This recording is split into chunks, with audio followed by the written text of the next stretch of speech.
Hello, my name is Kshitij Srivastava and this is my video blog. आज मैं एक सवाल का जवाब देने जा रहा हूँ। सवाल पूछा है संजय मौर्य ने। उन्होंने पूछा है कि शॉर्ट फिल्म बनाने के लिए कौन सा कैमरा और equipment, camera lenses and more use करें और ये मुंबई में कहाँ पर रेंट पर मिल सकते हैं। लार्ज शॉर्ट फिल्म्स या इसी तरह के सिमिलर यूट्यूब चैनल पे सबमिट करने लायक शॉर्ट फिल्म की क्वालिटी हो, इसलिए मैंने ये पूछा है।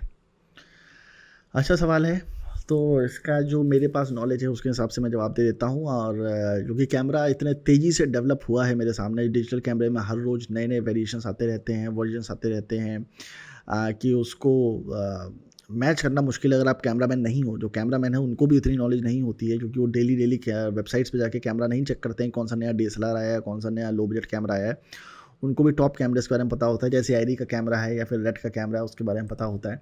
पर शॉर्ट फिल्म बनाने के लिए बेसिकली आपको किसी भी चीज़ की ज़रूरत नहीं है कि आपको बहुत अच्छा कैमरा चाहिए या फिर ऐसा चाहिए। आप आईफ़ोन पे बना सकते हो, अपने एंड्रॉयड फ़ोन पे बना सकते हो, कैनन के किसी डीएसएलआर पे बना सकते हो, 80D यूज़ कर सकते हो, 70D यूज़ कर सकते हो, 90D यूज़ कर सकते हो, या फिर पैनासोनिक का GH4, GH5 कैमरा है जो कि 4K भी देता है, वो भी यूज़ कर सकते हो, या सोनी अल्फ़ा 7 की जो सीरीज़ है, अल्फ़ा 7R3 टू 4S, सब जितने भी हैं अल्फ़ा, सोनी का अल्फ़ा सीरीज़ में जो भी हैं वो सब कैमरे यूज़ कर सकते हो। इवन सोनी अल्फ़ा 6400 भी बहुत अच्छा कैमरा है जो कि आप यूज़ कर सकते हो।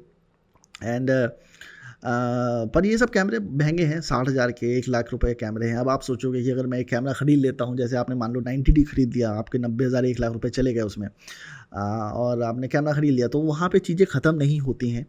आपको उसके अलावा लेंसेज़ भी चाहिए होंगे। जो लेंसेज़ की कॉस्टिंग होती है वो काफ़ी ज़्यादा होती है। जो नॉर्मल लेंसेज़ उनके साथ फ्री में आते हैं वो उतने अच्छे नहीं होते हैं, वो प्लास्टिक के बने होते हैं और उससे वो क्वालिटी नहीं आती है। तो आपको फ़िल्म लेंस अलग होते हैं, वो आपको चाहिए होते हैं, जो हाई क्वालिटी के होते हैं, जो कि 5D में या फिर 7D में, इन सब कैमराज़ 6D में, इन सब में यूज़ होते हैं, जो कि हाई एंड कैमरा है, प्रोफेशनल कैमराज़ हैं। तो बेसिकली शॉर्ट फिल्म आप किसी भी सेमी प्रोफेशनल कैमरे बना सकते हो। और आजकल जितने भी कैमरे हैं वो सारे एचडी फुटेज दे रहे हैं, कोई भी 720p पे नहीं आता, सब 1080p पे आते हैं।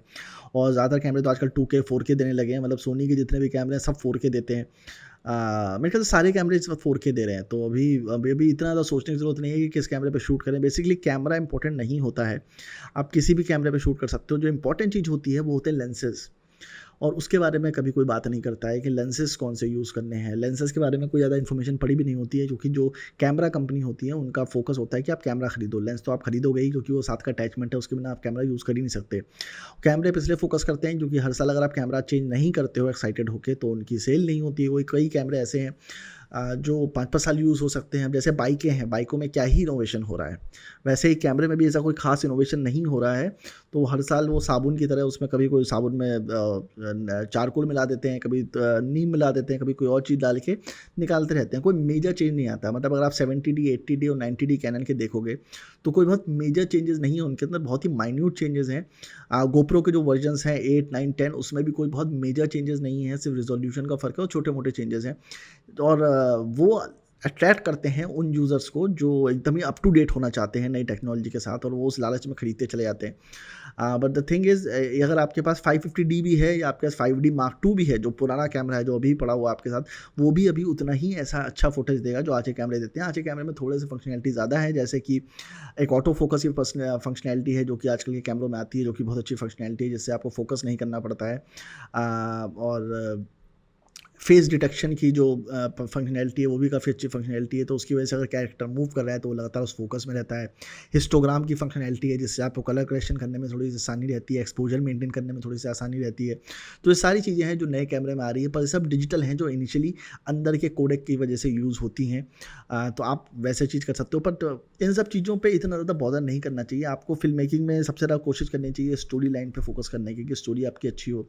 और कैमरा आप कोई सा भी ले सकते हो, लेंसेज अच्छे लो, पैसा इन्वेस्ट करो लेंसेज के ऊपर। और दूसरी चीज़, मैं बहुत इंपॉर्टेंट चीज़ आपको बताना चाहता हूँ, वो ये है कि कैमरा अगर आप खरीद सकते हो तो बिल्कुल मत खरीदना, ठीक है? क्योंकि कैमरे का जो रेंट है वो मुश्किल से 3,000 4,000, ये जो छोटे कैमरे होते हैं, सेमी प्रोफेशनल कैमरे या एंट्री लेवल कैमरेज जो होते हैं, इनका जो रेंट है वो 2,000 3,000 रुपये होता है विद लेंसेज, ठीक है? सो वो आप आराम से ले सकते हो और आप उसको मतलब पर डे का चार्ज बता रहा हूँ आपको, तो आप वो लेके अपना शूट करोगे तो आपको मतलब 15-20 हज़ार रुपये में पूरा सेटअप मिल जाएगा आपको साउंड वाउंड के साथ। मतलब वो नेगोशिएट होता है, क्योंकि फिल्म लाइन में बहुत नेगोशिएशन होता है। अगर कोई कैमरा 5,000 रुपये का है और आप उसे 5 दिन के लिए आ रहे हो, तो आप उसको बोल सकते हो भैया मुझे 20,000 में दे दो, मैं 5 दिन के लिए आ रहा हूँ। क्योंकि वो कैमरा अब उसने खरीद जिस भी वेंडर के पास है उसने खरीद के रखा हुआ है, तो उसको अगर पर डे का कुछ पैसा भी मिल जाता है तो उसको प्रॉब्लम नहीं है, क्योंकि कैमरा लगातार शूट पे जाता ही रहता है, उसका पैसा रिकवर हो ही जाता है साल भर के अंदर उन लोगों का।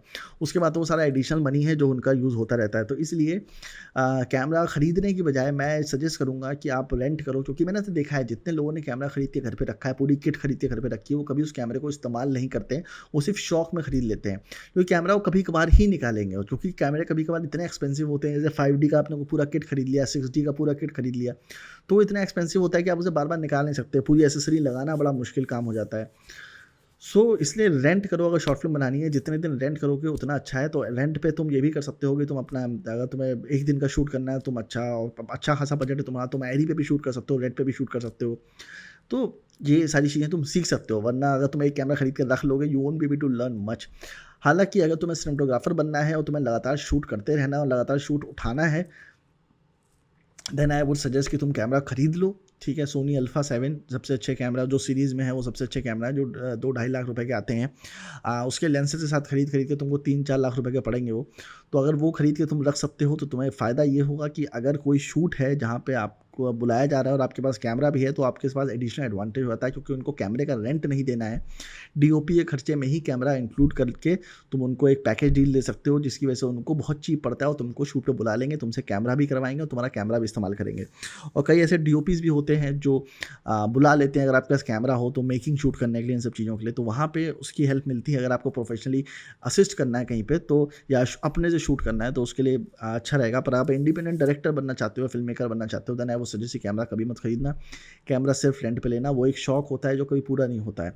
सिनेमेटोग्राफर्स को ही कैमरा खरीदना चाहिए, क्योंकि वो डेली बेसिस पे उसको यूज़ करते हैं और वो उनका काम ही वही होता है। पर बाकी किसी भी डिपार्टमेंट के किसी भी आदमी को कैमरा खरीदने की कोई ज़रूरत नहीं है। जब भी कैमरा चाहिए आप रेंट पे ले लो। और कैमरा रेंटल बहुत ईजी है, एकॉर्ड इक्विपमेंट्स करके है, वहाँ से आप उठा सकते हो। गोरेगांव जाओगे तो वहाँ गली गली में कैमरा रेंटल की शॉप्स हैं, जहाँ पे आप उठा सकते हो। गोरेगांव का बांगुर नगर जो एरिया है, वहाँ पे आप जाओगे, वहाँ पे आपको कैमरा की बहुत रेंटल शॉप्स मिल जाएंगी। बल्कि आप गूगल करोगे तो आपको 50,000 कैमरे की शॉप्स मिल जाएंगी। मतलब पूरे मुंबई में कैमरा रेंटल शॉप्स हैं। एकॉर्ड इक्विपमेंट्स काफ़ी नोन है।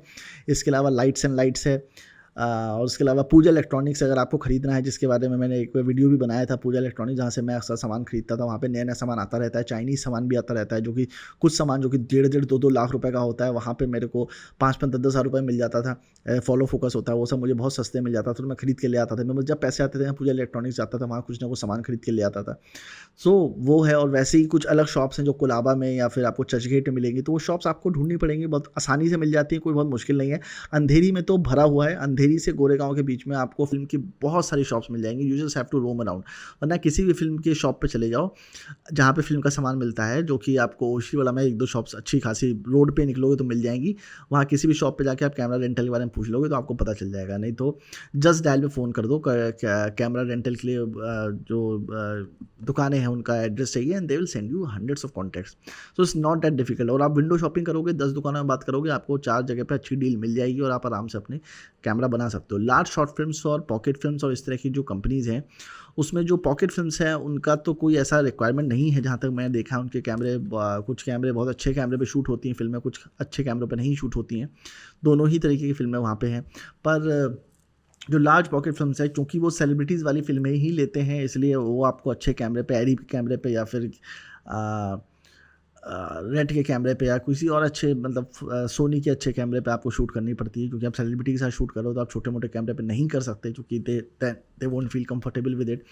अगर उनको लगता है कि उनकी इज्जत नहीं हो रही है, वहाँ पे ये करना पड़ता है। और मैंने चिंतन शारदा का एक इंटरव्यू लिया था, जो आप देख लेना पीछे जाके, जिसमें उन्होंने बताया कि कैसे उन्होंने जैकी श्रॉफ को कन्विंस किया था अपनी फ़िल्म के लिए फ्री में करने के लिए, और दूसरा कैसे उन्होंने लोन लेके अपनी फ़िल्म बनाई थी। तो जो पॉकेट फिल्म्स है वो या जो ये लार्ज शॉर्ट फिल्म्स है, ये कोई पैसा नहीं देते हैं आपको फ़िल्म बनाने के लिए। आपको अपनी फ़िल्म बनानी होती है, वो सिर्फ एक प्लेटफॉर्म है जहाँ पे आप अपनी फ़िल्म दिखा सकते हो। जो फॉर्मेट है उनका वो वही 4K 2K रिजोल्यूशन ही होता है, जो कि यूट्यूब का फॉर्मेट है। तो यूट्यूब पर पिक्चर क्लियरली दिखनी चाहिए and they will be pretty fine with which ever camera you have shot in. जैसा कि मैंने बताया, सेंसर जो कैमरे में होते हैं वो मोस्टली एक ही दो कंपनी के होते हैं। पहले सारे सेंसर जो थे वो सोनी कंपनी ही बनाती थी, जो बाकी उसमें जाते थे। यू वोंट बिलीव कि आईफोन में जो सेंसर लगे थे वो एक टाइम में सैमसंग के हुआ करते थे। तो ऐसे बहुत सारी चीज़ें जो हमें नहीं पता होती हैं कि कैमरे के बहुत सारे कंपनी जो हैं, कुछ ही कंपनी है जो उसके पार्ट्स बनाती हैं, बाकी कंपनियां जो होती हैं वो असेंबल करती हैं।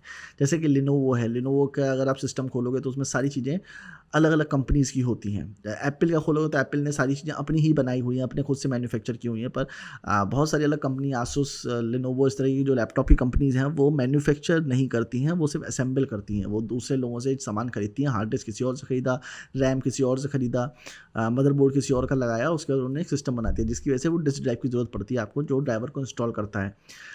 उसी तरह कैमराज भी हैं, जैसे कैनन है। कैनन भी बहुत सारी चीज़ें बाहर से दूसरी कंपनी से उठाता है, क्योंकि सिर्फ उसके मैन्युफैक्चरिंग उनको बहुत कॉस्टली पड़ेगी। तो कुछ कंपनीज हैं जो सिर्फ एक पर्टिकुलर चीज़ की मैन्युफैक्चरिंग करती हैं, कुछ कंपनीज हैं जो सिर्फ सेंसर की मैन्युफैक्चरिंग करती हैं, कुछ कंपनीज हैं जो सिर्फ लेंसेज की मैन्युफैक्चरिंग करती हैं, लेंस के जो ग्लासेस हैं उनकी मैन्युफैक्चरिंग करती हैं। तो वहाँ से सामान लिया जाता है, उसको असेंबल किया जाता है और चीज़ें बनाई जाती हैं। तो इस तरह से चीज़ें वर्क होती हैं। तो हालांकि ये सब चीज़ें जानने की इतनी ज़रूरत है नहीं। मेन मुद्दा ये है कि अगर आपको शॉर्ट फिल्म बनानी है तो आप 2K या 4K रिजोल्यूशन फॉलो करिए, which will be pretty much usable in every platform in this world. 2K जितने भी हॉल्स हैं वो 2K हैं, धीमे धीमे 4K में कन्वर्ट हो रहे हैं। पर अगर आपकी फिल्म 2K में है तो वो हॉल में भी रिलीज़ हो सकती है, फेस्टिवल में भी जा सकती है और यूट्यूब पे भी बड़ी ईजिली अपलोड हो सकती है। So that's the whole thing. I hope कि आपको इससे थोड़ी हेल्प मिली हो। अगर नहीं मिली है तो बताइएगा, मैं एक सेपरेट वीडियो बना के आपको शॉप्स के नाम भी बता दूंगा, मतलब इतनी भी मदद कर दूंगा। मतलब मैं इसलिए कई बार मेरा मन करता है कि मैं पीपीटी बना के या फिर लिस्ट डाउन करके तुम लोगों को शॉप्स के नाम बता दूँ। बट द थिंग इज़, अगर मैं तुम्हें बता दूंगा किसी एक शॉप का नाम कि तुम यहाँ चले जाओ, तो तुम वहीं जाओगे और तुम वहीं पे जाके सामान लोगे। उससे तुम ना मुंबई एक्सप्लोर नहीं कर पाओगे। मैं चाहता हूँ, क्योंकि मैं तुम्हें एब्स्ट्रैक्ट चीज़ें इसलिए बताता हूँ ताकि तुम थोड़ा सा मुंबई को एक्सप्लोर करो, घूमो फिरो, समझो। 10 दुकानों में जाओगे, एक दुकान में सामान मिलेगा, पर उसके चक्कर में तुम 10 दुकान जाओगे, वहाँ 10 लोगों से मिलोगे, 10 तरह की इन्फॉर्मेशन तुम्हें पता चलेगी। इसलिए विंडो शॉपिंग करना बहुत ज़रूरी है मुंबई में। आपके पास काम नहीं है, आप रोड पर टहलिए, 10 लोगों से बात करिए, 10 दुकानों पर जाइए। That will be much more helpful to you than anything else. So I hope कि this video has help you. अगर हेल्प करी है तो मुझे बताइएगा, अगर नहीं करी है तो भी बताइएगा। दोनों ही केसेस में I would love to read your comments.